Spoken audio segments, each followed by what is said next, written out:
یہ بات میں نے 5ویں جماعت میں پڑھی تھی۔ علامہ اقبال کی نظم شکوہ جواب شکوہ میں نے پڑھی۔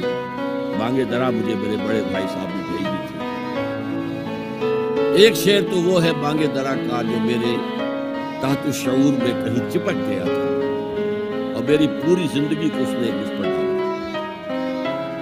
وہ زمانے میں معزز تھے مسلمان ہو کر اور تم خار ہوئے تاریک قرآن ہو۔ دیکھیے یہ بات صرف اقبال نے نہیں کی، وہ داڑھی بوڑھا تھا، عالم تو نہیں تھا۔ یہی بات کہی 14ویں صدی کے مجدد اعظم شیخ الہند مولانا محمود حسن اسیر بات۔ 4 سال کی اسیری کے بعد جب رہائی پا کر آئے تھے 1920 میں، اور رہائی کیوں ملی تھی کہ ٹی بی 3rd stage کو پہنچ گئی تھی اور یہ ڈرتا تھا کہ اگر ہماری اسیری ہی کے اندر کہیں انتقال ہو گیا تو کہیں طوفان ہو گیا، لہذا چھوڑ دیا۔ دیوبند میں ایک جلسہ منعقد ہوا اور وقت کے سارے بڑے بڑے علماء اشرف علی تھانوی صاحب موجود، شبیر احمد عثمانی صاحب موجود، مولانا حسین احمد مدنی موجود، ہمارے جو پاکستان میں مفتی محمد شفیع صاحب موجود، اور انہوں نے یہ واقعہ لکھا ہے اپنی کتاب میں وحدت امت میں کہ شیخ الہند نے کہا کہ ہم نے تو اپنی 4 سالہ دور اسیری میں جتنا ہی غور کیا ہے، ہمیں اپنے زوال کے 2 اسباب نظر آئے ہیں۔ ایک ہمارا قرآن کو ترک کر، یہ لفظ ہے اس کو نوٹ کیا۔ حالانکہ علماء نے قرآن کو ترک کیا ہے، لیکن اگر آپ نے کہا نہیں تو یہ صحیح نہیں کیا۔ ان کا سارا زور فقہ پر ہے، حدیث پر ہے، زیادہ زور قرآن پر نہیں ہے۔ صحیح بات ہے۔ کہنے والا کون ہے؟ شیخ الہند۔ ایک ہمارا قرآن کو ترک کر دینا اور دوسرا آپس کے اختلافات، اور مفتی شفیع صاحب نے اس کے اوپر پھر یہ گرہ لگائی کہ حضرت شیخ نے جو 2 باتیں کہی تھی حقیقت میں ایک ہی ہے، ہمارے اختلافات بھی اسی لیے کہ ہم نے قرآن کو ترک کر دیا۔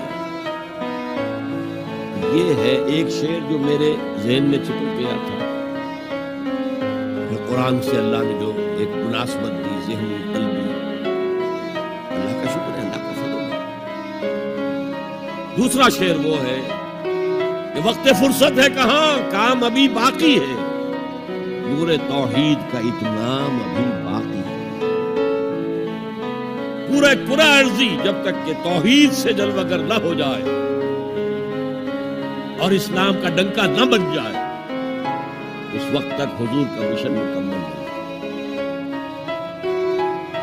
حضور حوالے کر کے گئے تھے امت کے۔ خطبہ حجۃ الوداع میں آپ نے سوال کیا الا هل بلغت، اور 1.25 لاکھ کے مجمع نے جواب دیا انا نشهد انك قد بلغت الرسالة واديت الامانة ونصحت الامة وكشفت الغمة۔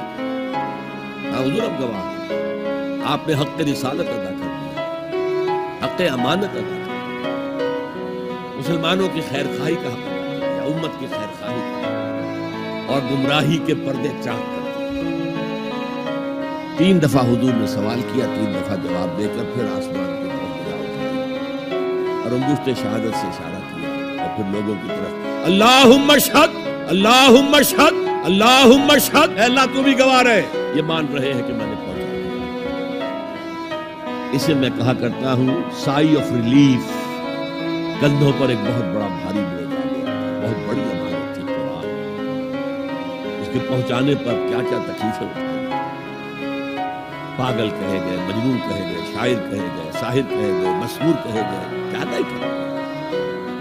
اور پھر جو مارے کھائی ہے، جو 3 سال کی شیب بنی ہاشم کے اندر اسیری تھی، جس میں کھانے پینے کی چیزیں گھاٹی میں داخل نہیں ہو سکتی تھی۔ ہماری جیلوں میں تو آپ کو کھانا تو ملتا ہے، وہاں تو کچھ نہیں تھا۔ پھر طائف کا پتھراؤ یاد کیجئے، پھر مکے سے نکلنا اور 3 دن رات ایک غار میں چھپے رہے، پھر مدینے کے اندر آپ کو معلوم ہے غزوہ بدر آ گئی، اس میں 70 اگر کافر مارے گئے تو غزوہ احد میں 70 صحابہ شہید، جن میں حضرت حمزہ بھی ہیں۔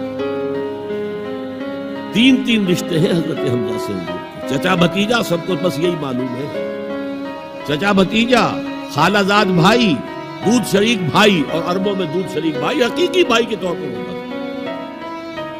اور ان کی لاش سامنے آئی ہے کہ ناک کاٹ لی گئی ہے، کان کاٹ لیے گئے ہیں اور پیٹ چاک کر کے کلیجہ چبایا گیا۔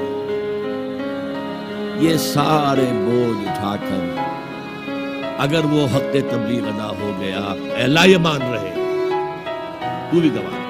اور پھر کیا کہا؟